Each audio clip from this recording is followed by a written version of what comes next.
Abra a sua Bíblia no Evangelho de João, capítulo 14. Deixe a sua Bíblia aberta, por favor. Abra a sua Bíblia no Evangelho de João, capítulo 14. Eu quero fazer aqui reflexões sobre a vida cristã baseadas nas palavras de Jesus. Certo? Reflexões sobre a vida cristã que estarão sendo baseadas nas palavras de Jesus. Preste atenção aqui, por favor, para mim aqui um instante. O capítulo 14, capítulo 15, nós temos as últimas instruções de Jesus para seus discípulos. As últimas instruções. E há um foco nessas instruções. Há algo em destaque. Então, nós vamos ler 4 versículos do capítulo 14, 4 versículos do capítulo 15, que nas últimas instruções de Cristo, ele vai dar um foco que ele quer ensinar a seus discípulos. Eu vou primeiro ler o versículo sozinho, depois ele vai ser colocado na tela, e aí eu vou citando em partes, eu cito, você repete, eu cito, você repete, até terminar cada versículo. Ok? Entenderam? Amém? Então, vamos ao primeiro versículo. Evangelho de João, capítulo 14, versículo 15. Diz o seguinte: se me amardes, guardareis os meus mandamentos. Agora eu vou citá-lo e por parte para você repetir após mim. Se me amardes, guardareis os meus mandamentos. Versículo 21. Aquele que tem os meus mandamentos e os guarda, esse é o que me ama. Aquele que me ama será amado do meu Pai. Eu o amarei e me manifestarei a ele. Então agora vamos nós. Aquele que tem os meus mandamentos e os guarda, esse é o que me ama. E aquele que me ama será amado de meu Pai. E eu o amarei e me manifestarei a ele. Versículo 23. Jesus respondeu e disse-lhe: se alguém me ama, guardará a minha palavra, e meu Pai o amará, e viremos para ele, e faremos nele morada. Agora comigo. Jesus respondeu e disse-lhe: se alguém me ama, guardará a minha palavra, e o meu Pai o amará, e viveremos para ele, e faremos nele morada. Agora o versículo 24. Quem me não ama, não guarda as minhas palavras. Ora, a palavra que ouvistes não é minha, mas do Pai que me enviou. Então agora comigo. Quem me não ama, não guarda as minhas palavras. Ora, a palavra que ouvistes não é minha, mas do Pai que me enviou. Capítulo 15, versículo 10. Se guardardes os meus mandamentos, permanecereis no meu amor, do mesmo modo que eu tenho guardado os mandamentos de meu Pai e permaneço no seu amor. Agora vamos nós. Se guardardes os meus mandamentos, permanecereis no meu amor. Do mesmo modo que eu tenho guardado os mandamentos do meu Pai e permaneço no seu amor. Capítulo 15, versículo 12. O meu mandamento é este: que vos ameis. Calma, eu vou repetir, depois eu vou voltar, e após eu falar que vocês falam. O meu mandamento é este: que vos ameis uns aos outros, assim como eu vos amei. Agora eu vou citar em partes para você repetir. O meu mandamento é este, que vos ameis uns aos outros, assim como eu vos amei. Penúltimo versículo, João 15:14. Vós sereis meus amigos se fizerdes o que eu vos mando. Vós sereis meus amigos se fizerdes o que eu vos mando. E o último versículo, capítulo 15, versículo 17. Isto vos mando, que vos ameis uns aos outros. Isto vos mando, que vos ameis uns aos outros. Qual é o foco que Jesus está deixando nas suas últimas instruções para seus discípulos? Guardar os meus mandamentos. Esse aqui é o foco. Vamos verificar o que eu estou acabando de dizer. Isso aqui é o foco. Esse aqui é o foco do ensino de Cristo nas suas últimas instruções para seus discípulos.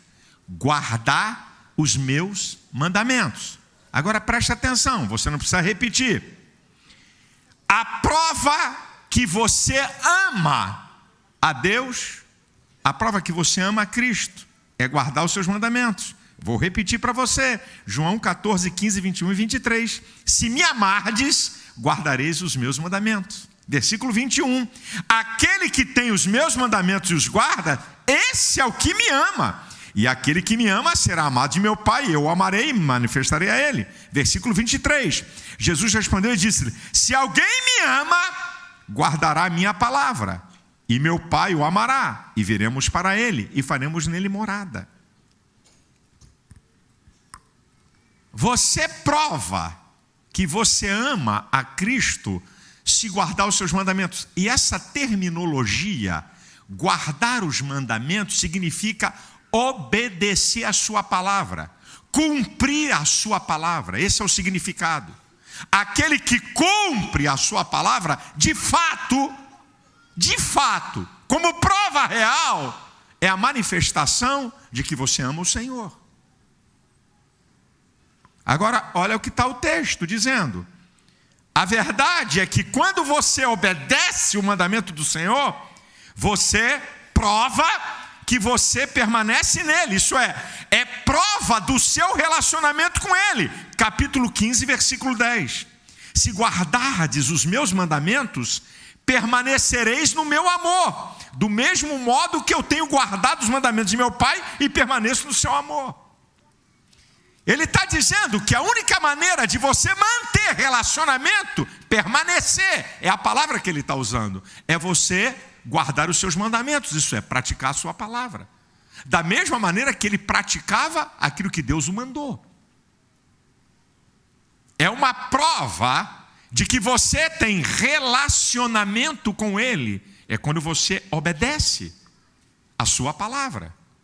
Terceiro lugar, olha o que diz o capítulo 15, versículo 14. Vós sereis meus amigos se fizerdes o que eu vos mando. Ele está falando que isso aqui é uma prova da intimidade. Amigo, relacionamento mais chegado. Jesus está dizendo que para que eu possa ter intimidade com ele, um relacionamento mais profundo com ele, isso só é possível se eu praticar, obedecer os seus mandamentos. E um texto que eu vou usar agora, que não está nesse conjunto de textos, mas que reforça o que está aqui, porque foram palavras de Jesus em João 8,31, falando para os judeus que criam nele: se permanecerdes nas minhas palavras, verdadeiramente sereis meus discípulos. Jesus estava falando para os judeus que se converteram: olha, a prova da conversão de vocês, a prova que realmente vocês são meus discípulos, a prova é que você me obedece, você cumpre os mandamentos. Agora, olha o que está no capítulo 14, versículo 24. Ele está dizendo uma coisa aqui muito séria: quem me não ama, não guarda as minhas palavras. Isto é, Quem não pratica o que ele mandou, está provando que não ama. E se provar que não ama, prova que não é discípulo dele. Prova que você não tem relacionamento com ele. Nós estamos vendo hoje um tempo de uma mensagem muito perigosa quando ela é tirada do seu contexto. Eu fico vendo até hoje na internet jovens pregadores, hoje, Jesus é amor, Jesus é amor, Jesus é amor, Jesus ama, Jesus perdoa, Jesus ama, Ele é amor. Verdade absoluta.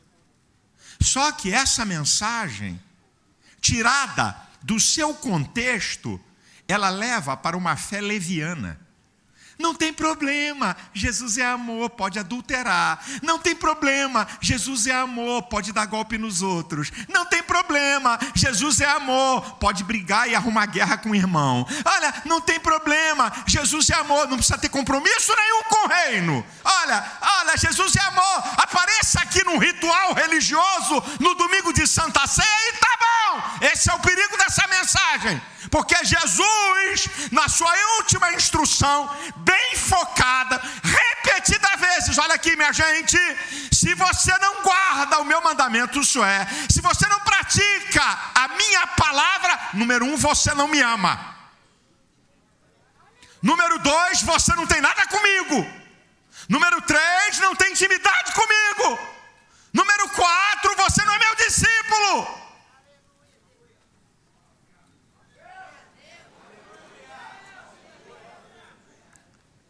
Está aqui, bem exposto no Cristo que ama.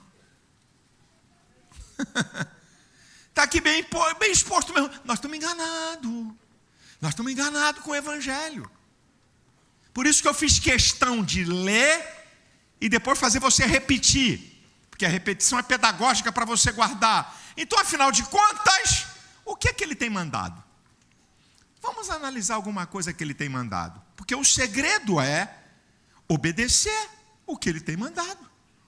Então deixa eu tratar alguma coisa que ele tem mandado, para que a gente possa então entender essa questão de, se eu quero ter intimidade, relacionamento, se eu quero ser amado, se eu quero uma atenção especial, um cuidado especial de Deus sobre a minha vida,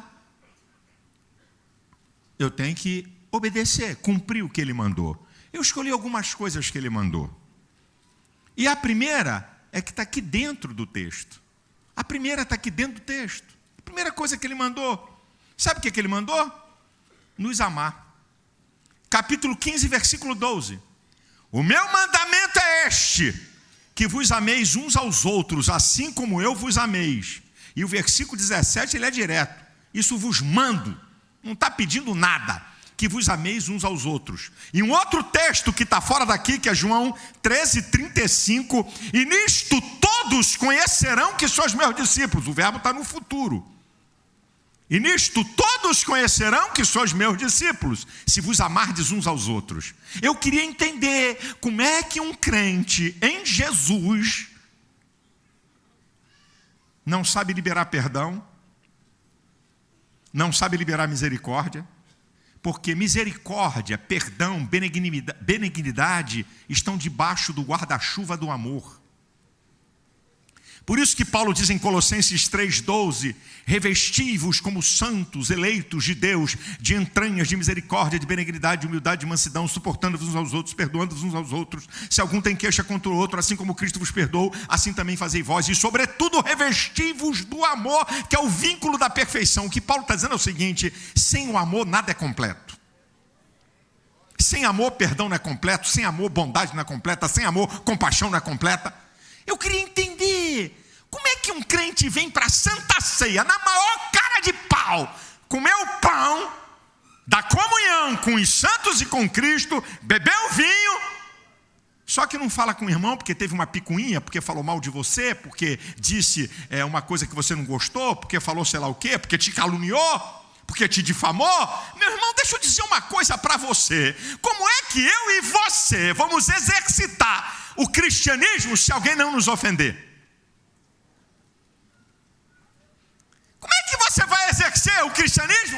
todo mundo só fala coisa boa a teu respeito. Você é maravilhoso, você é fenomenal, minha irmã. Você é poderosíssima. Você é fantástica. Você é santa. Você é uma mulher extraordinária. Se todo mundo elogia, se todo mundo fala bem, se ninguém te contraria, se ninguém te dá uma canelada em você, se ninguém te causa dano, como é que você vai exercer, ou melhor, exercitar aquilo que Jesus mandou? Como é que você vai praticar o evangelho? Como é que você pode estar na casa de Deus e tem picuinha com o irmão de anos, por causa de uma tolice, de uma bobagem, de um disse-me-disse, de uma fofoca?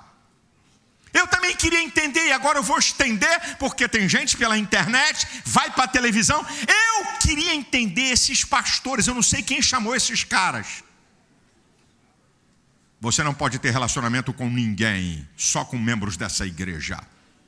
Se você for visitar uma outra igreja, cuidado, pode ser que caia um poste na tua cabeça. O cara amaldiçoa, larga a praga. Eu queria entender que cristianismo é esse. Que céu essa gente vai morar? Por algum acaso lá no céu vai ter um pedaço para a Assembleia de Deus, vai ter um quarteirão para a Universal, vai ter outra geografia para a igreja Casa da Bênção, para Deus e Amor? Ei, nós somos corpo de Cristo, lavados pelo sangue do Cordeiro, comprados pelo mesmo preço e pelo mesmo Senhor. Como é que nós queremos morar no céu eternamente com os irmãos, se não somos capazes de ter comunhão aqui na terra?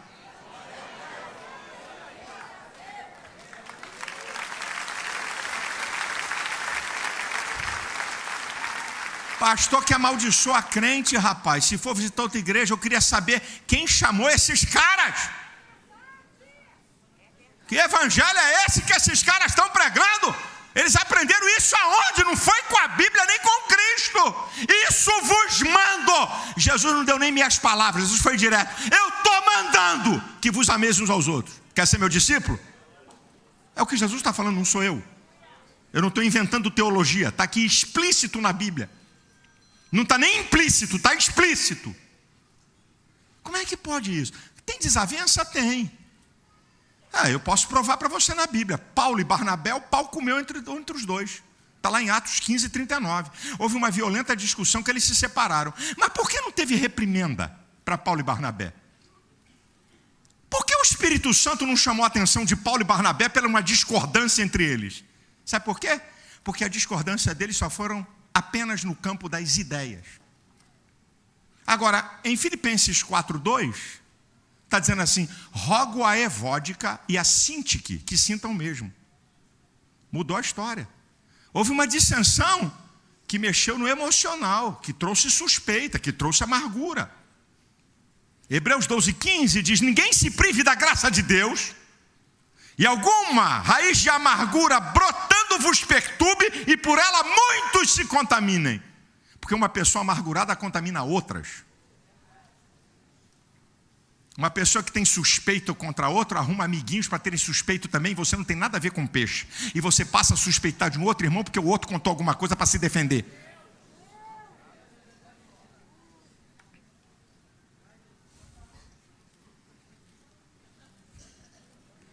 O que ele tem mandado? Isso aqui, meu filho, você quer ser discípulo de Cristo? Quem aqui quer ser discípulo de Cristo? Isso aqui é a condição. Tem que obedecer. Segundo, em Marcos, célebre texto, Marcos 16, versículo 15 e 16, Mateus 28, 19 e 20. Ide por todo mundo e pregai o meu evangelho a toda criatura. Quem crê e for batizado será salvo, quem não crê será condenado. Depois, quase a mesma coisa é repetida em Mateus capítulo 28, versículos 19 e 20. Ide e ensinai as nações, batizando em nome do Pai, do Filho e do Espírito Santo, ensinando-os a guardar todas as coisas que eu vos tenho mandado, e eis que estou convosco todos os dias até a consumação dos séculos. O que Jesus está mandando os discípulos? Está mandando proclamar, pregar, está mandando ensinar, está mandando batizar, e está mandando fazer discípulo. Ele não está pedindo, ele está mandando. Afinal de contas, quem é mestre? E quem é discípulo? Você quer ser discípulo de Cristo? Você não tem saída, então cai fora, meu filho. Você tem que proclamar. Você quer ser discípulo de Cristo? Você tem que discipular. Você quer ser discípulo de Cristo? Você tem que ajudar o novo que está aqui. Eu vou parar a mensagem e vou chamar aqui 4 irmãos aqui no púlpito. Eu vou chamar a irmã Avanir, a irmã Débora, o irmão Marcos dos Santos e o irmão Manuel de Melo. Sobe aqui um instante. Cadê o irmão Manuel? Isso aí. Eu aguardo. Deixa ele vir. Bota a câmera aqui em cima dele aqui. Bota aqui, ó. Isso. Isso. Deixa ele vir. Ajuda ele a subir aqui. Isso, ajuda.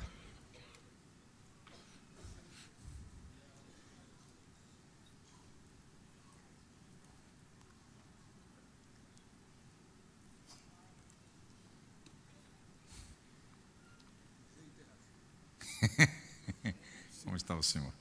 Chega aqui, ó. Fica aqui. Sabe por que eu chamei esses 4 irmãos aqui?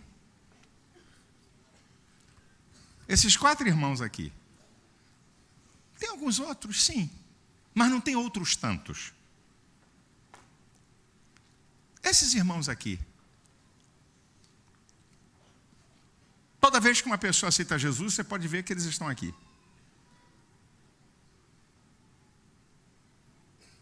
Trazem gente para a igreja, discipulam pessoas até a hora do batismo. Todo batismo. Todo batismo. Vocês não têm nada para fazer na vida, não? Não? Você trabalha? Eu acho que só você. Quer dizer que você trabalha. Você trabalha? A senhora está aposentada, a senhora já está numa boa. E o senhor? Estou aposentado, mas não de fato direito, só de fato. Só está aposentado de fato. Mas bota para quebrar ainda. Hã? Conserta telhado e tudo. Conserta telhado e tudo. 82 anos, 7 Com 82 anos e 7 meses. Está ele dizendo aqui para mim. Com todo respeito, eu ficava com vergonha.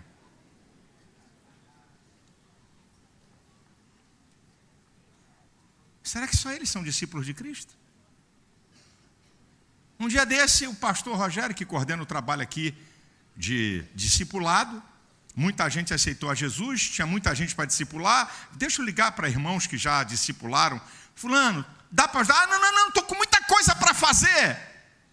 E não dá não. Parece até que essas pessoas aqui vivem na casa dos outros. Parece até que esses irmãos aqui não têm nada para fazer na vida. E o dia inteiro é dentro da casa de alguém. Se você perguntar a eles, onde é que eles trabalham? Aqui na igreja.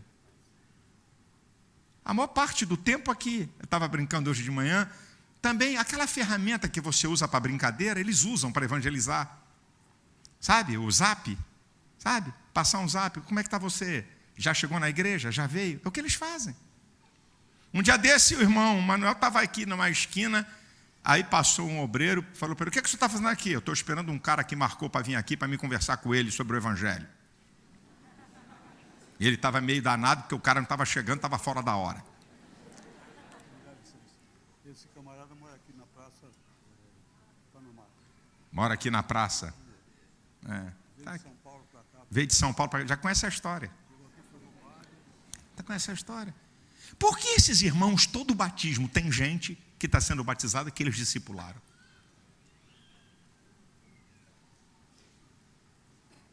Por que, gente? É só eles que receberam a ordem? É só eles que foram chamados para trazer gente aqui para a igreja? Só eles que foram chamados quando um pecador vem aqui na frente para discipular? Senhores, que discípulo de Cristo somos nós. Está aqui esses irmãos. Vai ver a participação deles nesse último batismo que tivemos aqui. Se tivesse uns 50 irmãos dispostos a fazer o que eles fazem, meu filho, eu não estou nem apelando. Sabe por quê? Obrigado, irmãos. Obrigado. Tem um irmão e é um discipulador, só que não vê discipular. Amém. Eu fiquei com inveja de você nessa condição. Sabe o que ele está dizendo aqui? Repete para esse povo ouvir. O senhor repita isso. o irmão me vendo andar na minha situação que ando, com a bengala, porque eu tenho artrose nas duas pernas, ele tomou assim, um certo cuidado e entrou em ação. Ele hoje é um discipulador. Eu só não tenho o nome dele, não cheguei a pegar. A partir do seu exemplo. É isso? Graças a Deus. Ai, eu ficava com vergonha. Obrigado, ajude ele aqui.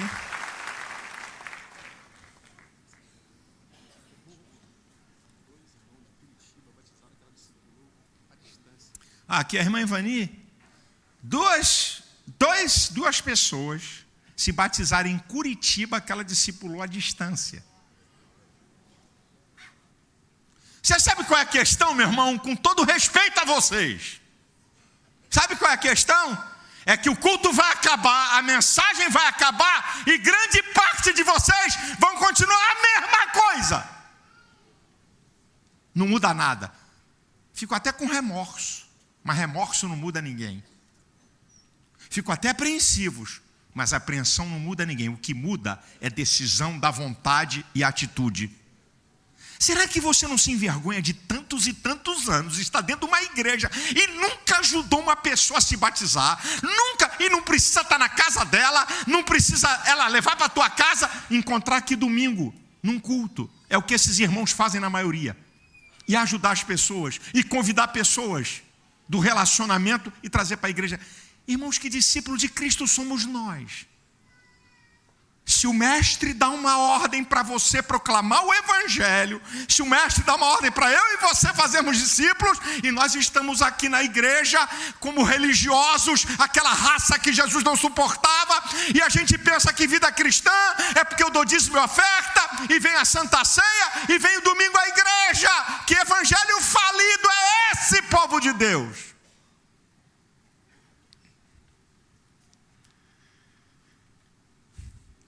O mundo está perecendo, as pessoas estão rumando para o inferno, gente cruza com você o tempo inteiro, onde você trabalha, onde você mora, onde você estuda, no mercado, onde você interage, pessoas fazem pergunta a você, pessoas conversam com você, e não tem uma palavra de Jesus, não tem um convite. Que insensibilidade é essa?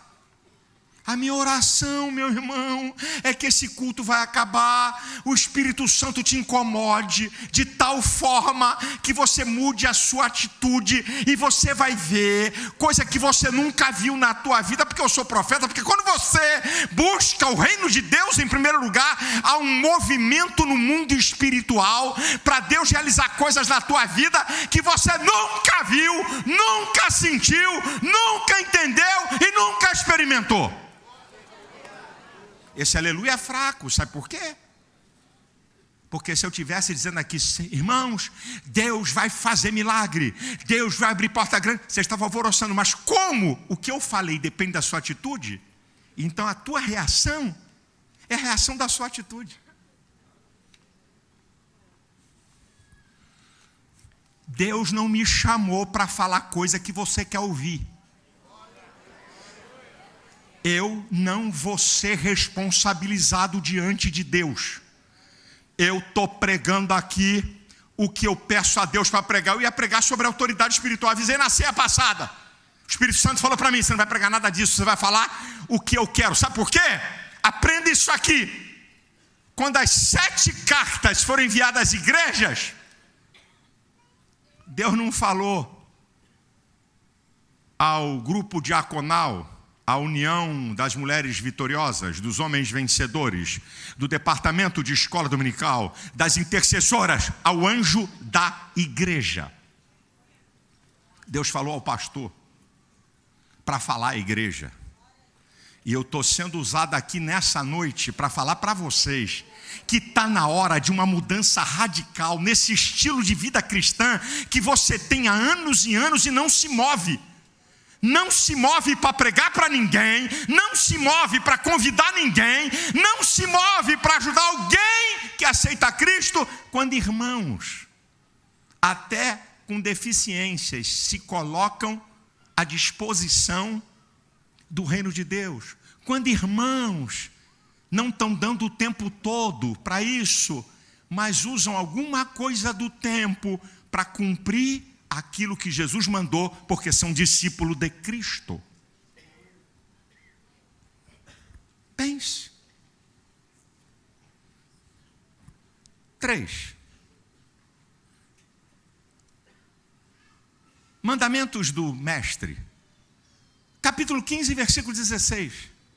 Não foi vós que escolhestes a mim, mas eu que escolhi a vós, e vos nomeei, para que vades, olha o emprego do verbo, para que vades e deis frutos, a fim de que o vosso fruto permaneça, e tudo quanto pedirdes em meu nome, o Pai vô-lo conceda. Meu irmão, está aqui, o texto é claro. Ele não está pedindo, ele mandou, você é discípulo, produza fruto. E o que é fruto? Fruto é tudo aquilo que você faz e abençoa outros. Fruto é tudo aquilo que você produz para a grandeza do reino. É tudo aquilo que você produz e glorifica a Deus. É o meu fruto, é o meu trabalho, é o meu serviço. Ganhar almas, trabalhar em departamentos da igreja, atuar em diversos setores, isso é meus frutos.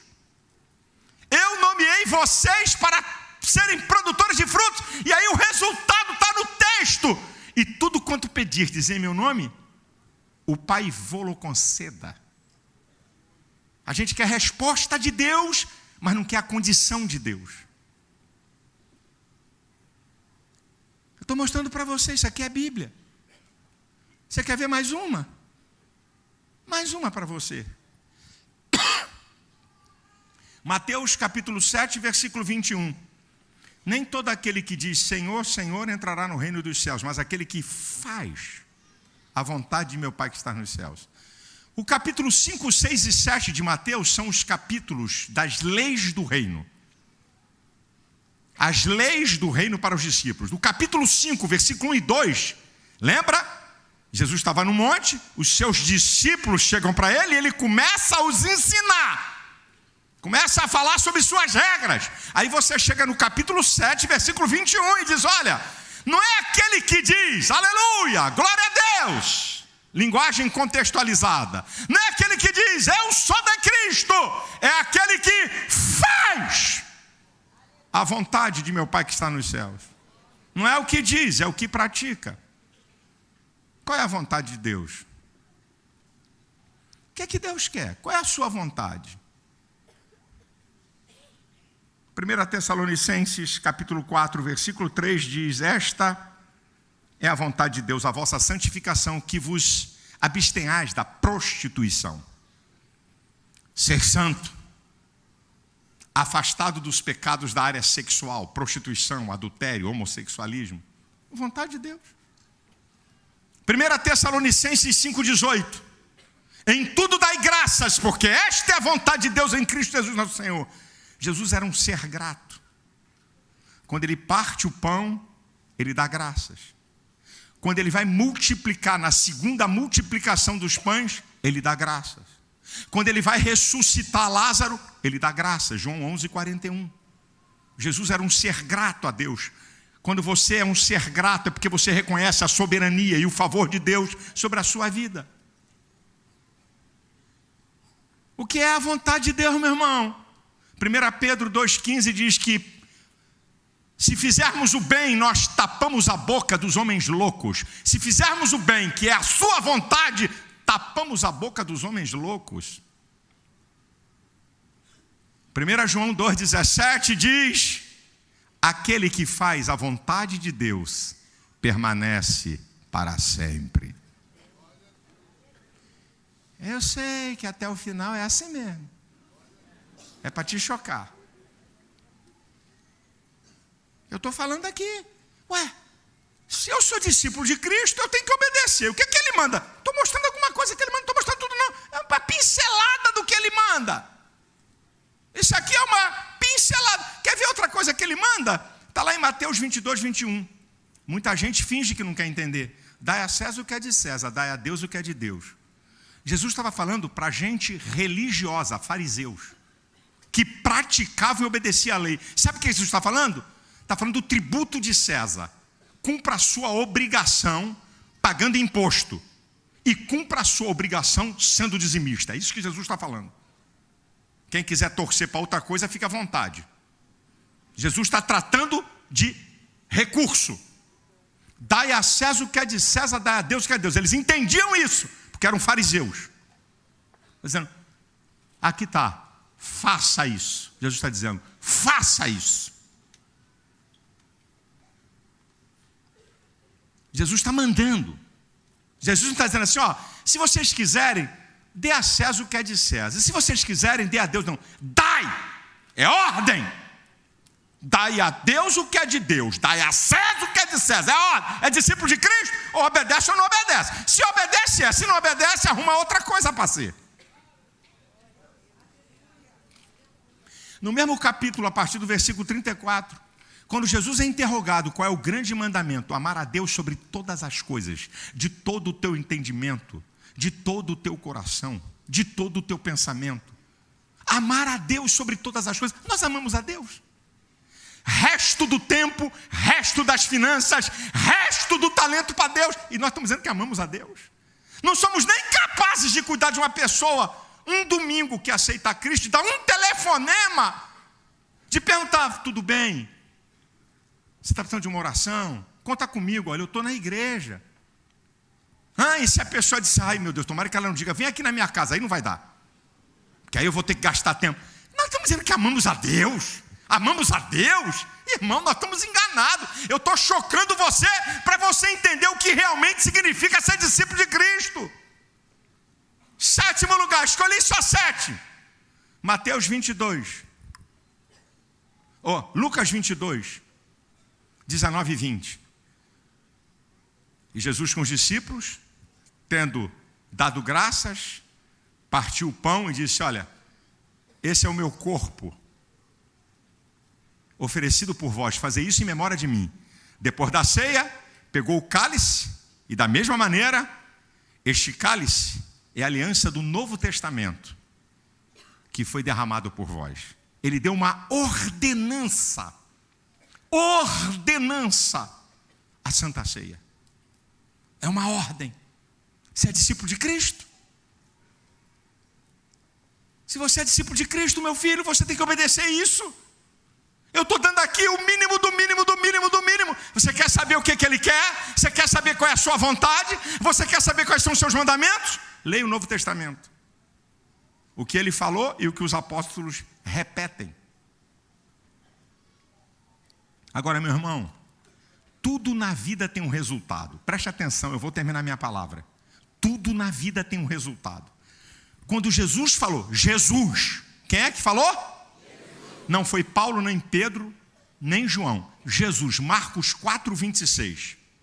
Quando Jesus diz assim, o reino de Deus é semelhante a um homem que saiu a semear e sem saber como, frutificou. Primeiro veio a semente, depois a espiga, depois os grãos. O que Jesus está falando? Não está falando de dinheiro. Ele está dizendo que o reino de Deus é baseado na lei da semeadura. Todo o reino de Deus é baseado na semeadura. O que você faz vai ter uma recompensa, seja negativa ou positiva. A minha prática vai ter uma recompensa. A minha prática vai ter uma recompensa. Então, qual é o resultado de você ser um verdadeiro discípulo de Cristo que obedece a sua palavra? Está no próprio texto que eu li. Os textos que eu li mostram o resultado, porque é lei de semeadura. Você quer ver quais são os resultados? Primeiro, capítulo 14, versículo 21, a segunda parte.